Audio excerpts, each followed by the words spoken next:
Hello बच्चों, welcome back to my class. आज हम कक्षा 7वीं का 9वां अध्याय पढ़ेंगे। ठीक है, क्या है 9वां अध्याय? 9वां अध्याय है परिमेय संख्या। इंग्लिश में इसको बोलते हैं रैशनल नंबर। ठीक है, तो हम ये पढ़ेंगे कि परिमेय संख्याएं क्या होती हैं और रैशनल नंबर्स क्या होते हैं। आप जब 9वीं और 10वीं कक्षा में प्रमोट हो जाएंगे तो ये जो परिमेय संख्याएं ये आपको बहुत यूज होने वाली है। ठीक है, क्योंकि आगे जब हम मैथ्स में लेवल्स हमारे हाई होंगे तो हमारे ज्यादातर कैलकुलेशंस जो होंगे वो परिमेय संख्याओं में होंगे, रैशनल नंबर्स में होंगे। ठीक है, तो पहले तो हम इनका मतलब समझते हैं कि रैशनल नंबर का क्या मतलब है और क्या यूज है। तो रैशनल नंबर या परिमेय संख्या जो है, जो शब्द है परिमेय, ठीक है, इसको इंग्लिश में समझना ज्यादा आसान है। ये रैशनल नंबर जो होता है ये एक शब्द से मिलकर बना है। ठीक है, रेशो। रेशो या अनुपात हम इससे पहले वाले चैप्टर में पढ़ चुके हैं। ठीक है, अध्याय 8 में हमने अनुपात के बारे में पढ़ा। तो ये जो परिमेय या रैशनल शब्द है ये किससे मिलके बना है? रेशो से मिलके बना हुआ है। ठीक है, रेशो मतलब दो संख्याओं का अनुपात। दो संख्याओं के अनुपात को दर्शाने के लिए रैशनल नंबर का यूज करते हैं। जैसे अगर हमने पढ़ा था, एक हमने उदाहरण देखा था पिछले अध्याय में कि अगर हमें इडली बनानी है तो उसमें दो जो हिस्से हैं वो किसके होने चाहिए? चावल के होने चाहिए, और एक हिस्सा किसका होना चाहिए? उड़द की दाल का होना चाहिए। तो उसको ऐसे लिख सकते हैं 1:3, मतलब उड़द की दाल का चावल के साथ अनुपात 1:2 था। ठीक है, अगर एक कटोरी उड़द की दाल लेते हैं तो 2 कटोरी क्या लेना पड़ेगा? चावल लेना पड़ेगा इडली बनाने के लिए। तो उनका अनुपात क्या हो जाता है? 1:2 हो जाता है। इसको इस तरीके से भी लिख सकते हैं 1/2। ठीक है, तो ये 1/2 क्या है? रैशनल नंबर है। लेकिन ये जो 1/2 है, इस तरह की संख्या हम चैप्टर 2 में भी पढ़ चुके हैं, भिन्न संख्याएं। तो ये भिन्न संख्या भी है, 1/2 एक भिन्न संख्या भी है और एक रैशनल नंबर भी है। ठीक है, परिमेय संख्या भी है। तो जब हमारे पास में इस तरह की संख्या को दर्शाने के लिए पहले से ही एक संख्या थी, भिन्न संख्या, जब हम इसको भिन्न संख्या कह सकते हैं तो हमें एक और नाम से उसको पढ़ने की क्या जरूरत है? फिर परिमेय संख्या उसको बोलने की क्या जरूरत है? क्योंकि परिमेय संख्या जो होती है वो भिन्न संख्याओं के अलावा और भी कुछ संख्याएं होती हैं जो परिमेय संख्या में आती है। ठीक है, मतलब परिमेय संख्या में और भिन्न संख्याओं में क्या अंतर होता है वो हम देखते हैं। देखिए, जैसे अगर हमें इसे दर्शाना है तो ये क्या है? एक भिन्न संख्या भी है और एक परिमेय संख्या भी है। लेकिन जो भिन्न संख्याएं होती हैं, ठीक है, वो हमेशा धनात्मक होती हैं। ठीक है, मतलब उसमें ये जो अंक होगा ये हमेशा धनात्मक होगा। ऋणात्मक संख्याएं, अगर इस तरह की कोई संख्या ऋणात्मक है, ठीक है, जैसे अगर हम उदाहरण से देखते हैं कि हमें इनको जो परिमेय संख्या है उनकी आवश्यकता क्या थी, परिमेय संख्या या रैशनल नंबर की जरूरत क्या थी। जैसे मान लीजिए कि एक समुद्र का तल है। ठीक है, समुद्र के तल से ऊपर कोई ऊंचाई हमें देखनी है कि भाई ऊपर यहां से समुद्र तल से जो ऊपर की ऊंचाई है वो 500 मीटर है। ठीक है, तो इसको बोलेंगे 500 मीटर। इसको किलोमीटर में हम क्या कह सकते हैं? 1/2 किलोमीटर कह सकते हैं। भाई 1 किलोमीटर में कितना होता है? 1000 मीटर होता है। ठीक है, तो 500 मीटर मतलब आधा किलोमीटर। ठीक है, 1/2 किलोमीटर। अब अगर समुद्र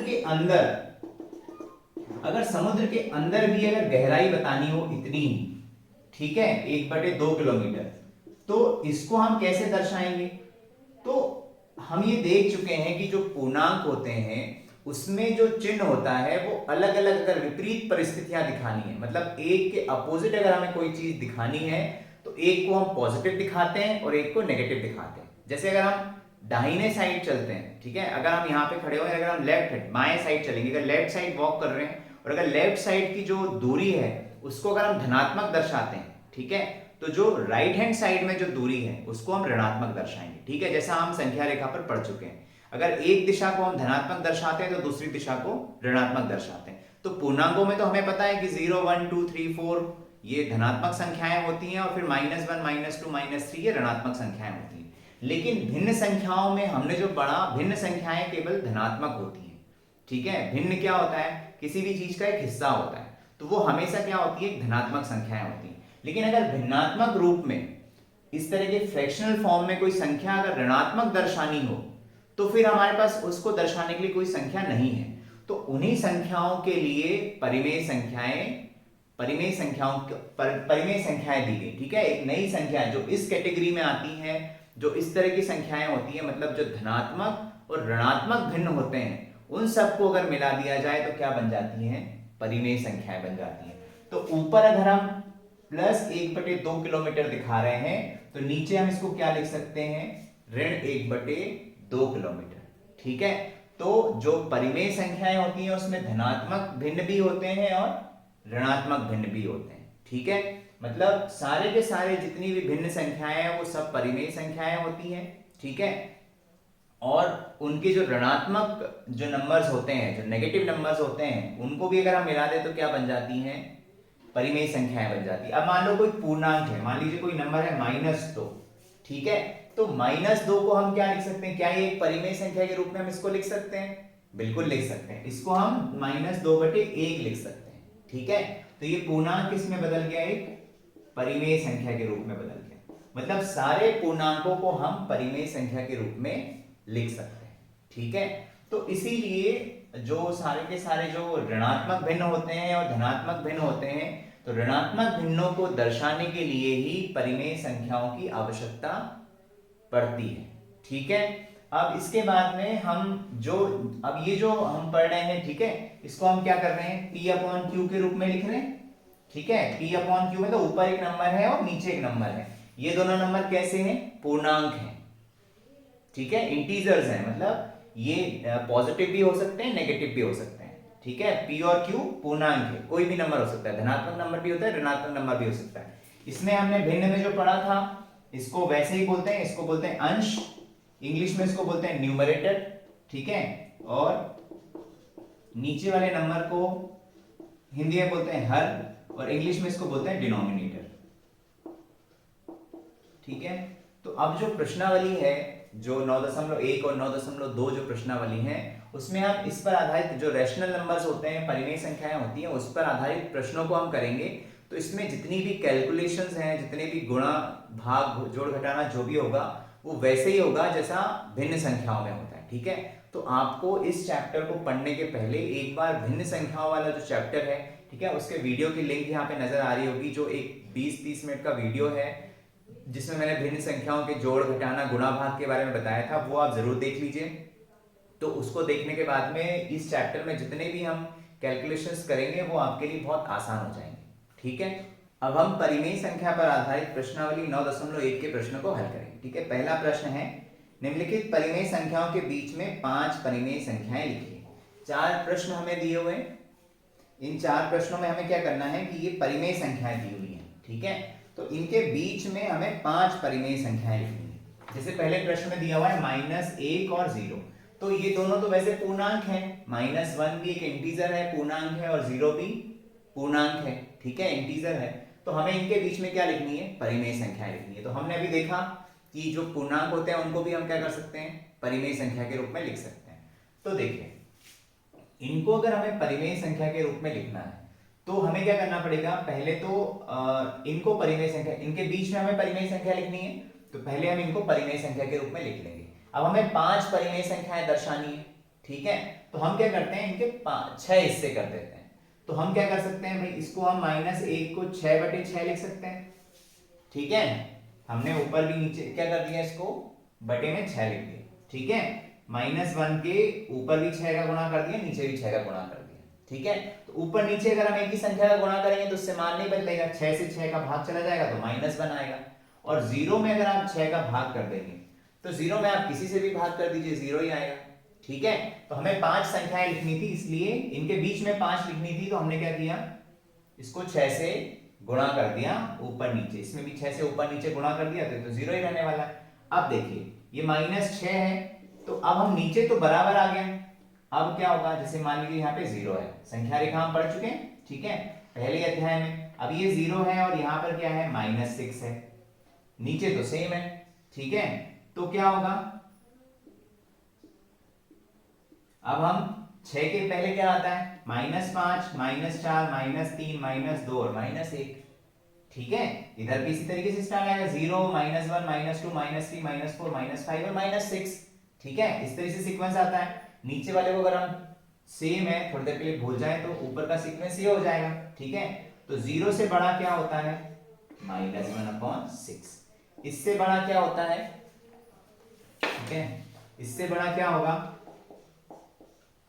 माइनस 1/6 से बड़ा क्या है, -2/6। इससे बड़ा क्या है, सॉरी ये छोटा है, ठीक है, जीरो, हाँ ये बड़ा है, ठीक है, -1/6 बड़ा है -2/6 से, ठीक है। इधर हम जाए तो नंबर छोटे होते जा रहे हैं, तो ये सबसे बड़ा, फिर -1/6, फिर -2/6, फिर -3/6, फिर -4/6, ठीक है, फिर -5/6 और लास्ट में क्या आ जाएगा, -6/6, ठीक है। तो क्या आ गया हमारे पास में, -1, ये -1 है, ठीक है। अब इसको मैं रफ कर देता हूं, तो देखिए ये क्या है, 0, 0/6 मतलब 0, -1/6 एक परिमेय संख्या हो गई। अब देखिए 2/6 है, ये 2/6 है, तो इसको हम क्या लिख सकते हैं, 2/6 को हम क्या लिख सकते हैं, 2 से भाग चला जाएगा, 2 से इसमें भी भाग चला जाएगा, तो कितनी बार जाएगा, एक बार, ऋण चिन्ह तो ऋण चिन्ह ही रहेगा, नीचे भाग जाएगा तो कितनी बार चला जाएगा, 3 बार, 2 3 6, तो हमने इसको हल कर दिया, ठीक है। इसमें क्या होगा, 3 से भाग चला जाएगा ऊपर, 3 एकम 3, और नीचे भी भाग जाएगा कितनी बार, 2 बार। इसमें क्या होगा, इसमें देखिए ऊपर नीचे 2 से भाग चला जाएगा, 2 से ऊपर भाग जाएगा तो कितना आएगा, -2, नीचे भाग जाएगा तो कितना आएगा, 3, ठीक है। इसमें तो भाग नहीं जाएगा, ये -5/6 ही रहेगा, और 6 में 6 का भाग चला जाएगा तो क्या बचेगा, 1 बचेगा। तो क्या आ गया, 5 परिमेय संख्याएं आ गई, ठीक है, 0 और -1 के बीच में 5 परिमेय संख्या आ गई, ठीक है। वैसे हम दूसरा प्रश्न देखते हैं। दूसरे प्रश्न में हमें क्या करना है, -2 और -1 के बीच में हमें क्या करना है, 5 परिमेय संख्या लिखनी है, -2 और -1 के बीच में, ठीक है। तो इसमें भी हम क्या करेंगे, 6 से ऊपर नीचे गुणा कर देंगे, तो क्या होगा, इसमें अगर आप नीचे अगर 6 से भाग करेंगे, इसको आप क्या लिख सकते हैं, -6/6, ठीक है। चलो -1 रहने देते हैं इसको, ऊपर नीचे 6 का गुणा कर देते हैं, तो ये क्या हो जाएगा, -2 6/1 × 6, ठीक है। ऊपर नीचे 6 का गुणा कर दिया हमने, इसमें भी हम क्या करेंगे, -1 × 6 अपॉन कुछ नहीं है तो 1 × 6, ठीक है। तो ये क्या आ गया, 12/6, और ये कितना आ गया, -6/6। अब देखिए यहां पे फिर नीचे 6 आ गया, ठीक है। तो हम क्या करेंगे, 6 ये बड़ा है भाई, जितना ऋण में छोटी संख्या होगी उतनी, जितना बड़ी संख्या होगी उतनी छोटी होगी, इधर आएगी, तो -12 के बाद में क्या आएगा, -11, उसके बाद में -10, फिर -9, फिर -8, ठीक है, -8/6, फिर उसके बाद में -7/6 और -6/6, ठीक है। आगे 5 संख्याएं, 1 2 3 4 5, ठीक है, हमें 5 ही लिखनी थी। अब इसको हम हल कर देते हैं। अब देखिए 12 में 6 का भाग चला जाएगा, -2 आ जाएगा जो पहले ही था, 11 में 6 का भाग नहीं जाएगा तो उसको हम ऐसे टेस्ट लिख देंगे।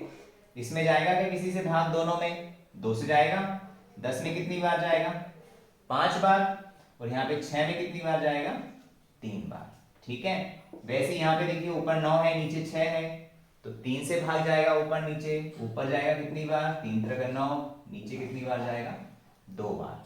इसमें देखिए 2 से जाएगा, ठीक है, 2 4 × 8, और नीचे 2 3 × 6, 2 4 8 और 2 3 6, यहां नहीं जाएगा तो -7/6, और ये क्या है, 6 में 6 का भाग गया तो -1, ठीक है। इस तरीके से हमने -2 और -1 के बीच में क्या किया, 6 परिमेय संख्याएं ज्ञात की, ऊपर नीचे 6 का गुणा कर दिया, ठीक है, ऊपर नीचे 6 का गुणा किया मतलब 1 से मल्टीप्लाई किया, 1 से गुणा किया, तो उससे उसका मान नहीं बदलेगा, तो हमें नीचे हर सेम मिल गया। अगर नीचे का डिनोमिनेटर हर अगर सेम है तो ऊपर हम सीक्वेंस में नंबर लिख देंगे, -12, फिर 11, फिर 10, फिर 9, फिर 8, फिर 7, फिर 6, ठीक है। तो हमें क्या मिल गई, 5 परिमेय संख्याएं मिल गई, ठीक है। वैसे ही हम सवाल नंबर 3 देखते हैं और सवाल नंबर 4 देखते हैं।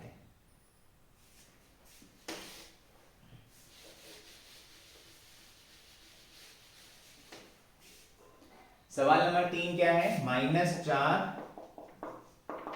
ठीक है, -4 और -4/5 और -2/3 के बीच में हमें 5 परिमेय संख्याएं लिखनी है।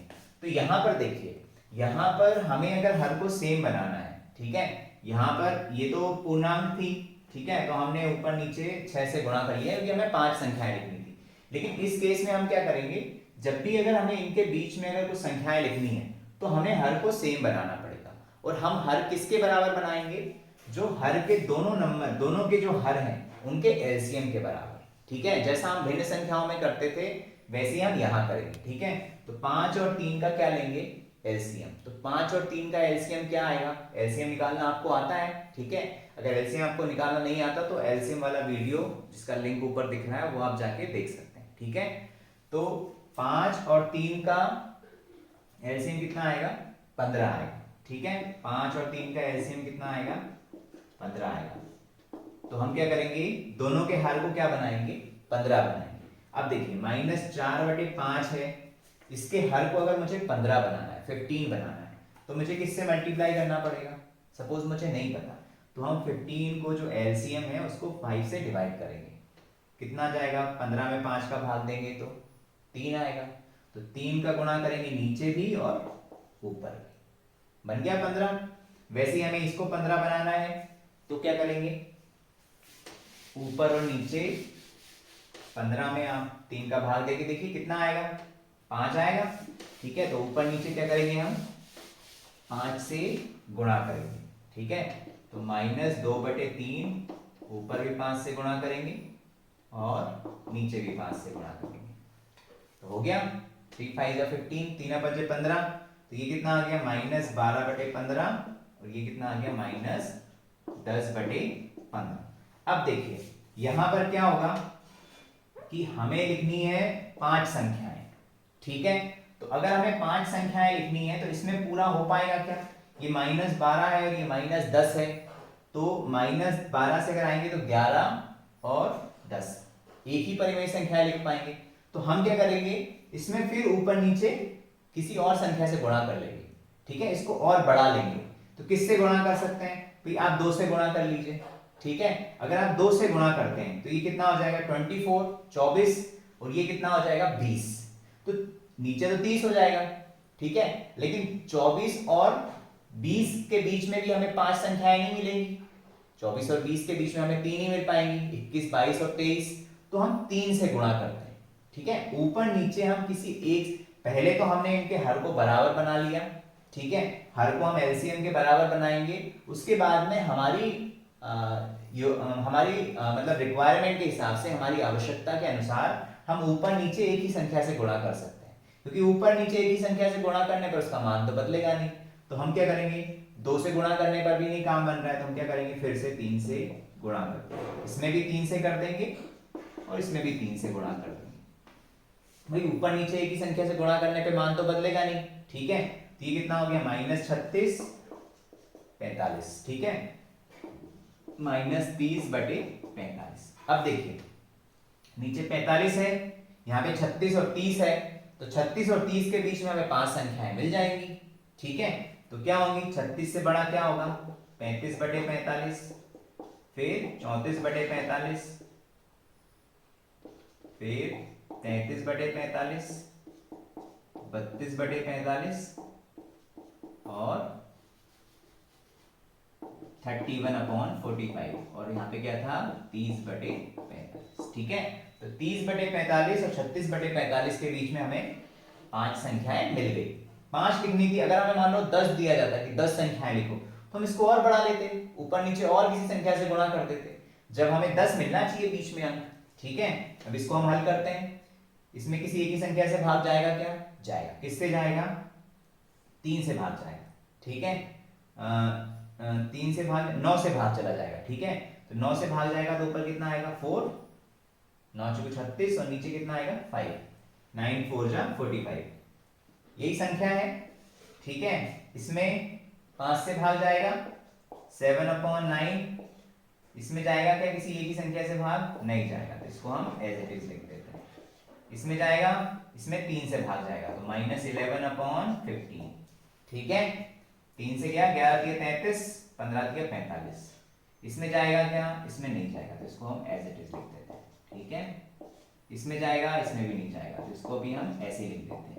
और इसमें जाएगा, 5 से भाग जाएगा, ठीक है, तो कितना आ जाएगा ये 5 से 6, 5 से भाग जाएगा, ठीक है, तो 6 15 से भाग चला जाएगा, ठीक है, 15 दूना 30, 15 तिया 45, ठीक है, ये 2/3 था, ये वाली संख्या है, तो हमने उसको उसके ओरिजिनल रूप में लिख दिया। तो मिल गई हमें 5 परिमेय संख्याएं, ठीक है। पहले हमने एलसीएम निकाला, दोनों के हर को सेम बनाया, इसका भी हर 15 बनाया, इसका भी हर 15 बनाया। फिर हमने अपनी रिक्वायरमेंट के हिसाब से, हमें 5 संख्याएं चाहिए थी, इसलिए ऊपर नीचे दोनों में 3 का गुणा कर दिया, तो हमें बीच में 5 परिमेय संख्याएं मिल गई, ठीक है। तो इस तरीके से हम इस तरह के प्रश्नों को हल कर सकते हैं। वैसे ही आप ये जो इसका चौथा प्रश्न है, इसको आप हल कर सकते हैं, ठीक है।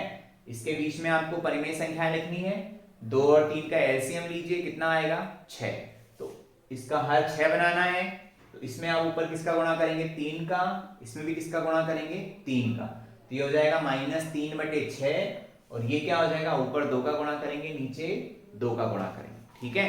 चलो हम करते हैं इसको, ठीक है। तो क्या आएगा, 2 और 3 का एलसीएम कितना आएगा 6 आएगा, तो हम क्या करेंगे, इसको नीचे 6 बनाने के लिए 3 से गुणा करेंगे, तो ऊपर के 3 से गुणा करना पड़ेगा, और इसको नीचे 6 बनाने के लिए किससे गुणा करना पड़ेगा 2 से, तो ऊपर भी किससे गुणा करेंगे 2 से, तो ये कितना आ गया -3/6, और ये कितना आ गया 4/6, ठीक है। तो इसके बीच में हमें मिल जाएंगी 5 संख्याएं, -3 से छोटा बड़ा क्या होता है -2/6, फिर -1/6, ठीक है। इधर चलते जा रहे हैं हम नंबर लाइन पे, फिर आएगा 0, फिर 1/6, 2/6, ठीक है, 3/6, 4/6, तो मिल गई 5 संख्याएं, 1 2 3 4 5 6 मिल गई। 0 को भी हम परिमेय संख्या कह सकते हैं, ठीक है। हमें 5 संख्याएं चाहिए थी, तो हमें 5 संख्याएं मिल गई, ठीक है। तो क्या मिली हमें -2/6, 1/6, 1/6, 2/6, 3/6, इसको आप हल कर सकते हैं। 3/6 को आप क्या लिख सकते हैं, 3 से भाग चला जाएगा तो ये आएगा 1/2, ठीक है, इसमें 2 से भाग चला जाएगा तो ये 1/3, -1/3, यहाँ पे ये -1/6 ही रहेगा, ये 0 रहेगा, ये 1/6 रहेगा, इसमें आप भाग देंगे तो 1/3 हो जाएगा, 2 से भाग चला जाएगा, इसमें 3 से भाग चला जाएगा, और लास्ट में क्या बचा है 2 से भाग चला जाएगा तो 2/3 बचेगा, ठीक है। तो इस तरीके से हमें 2 परिमेय संख्याएं दी हुई थी, उनके बीच में हमने 5 परिमेय संख्याएं निकाली।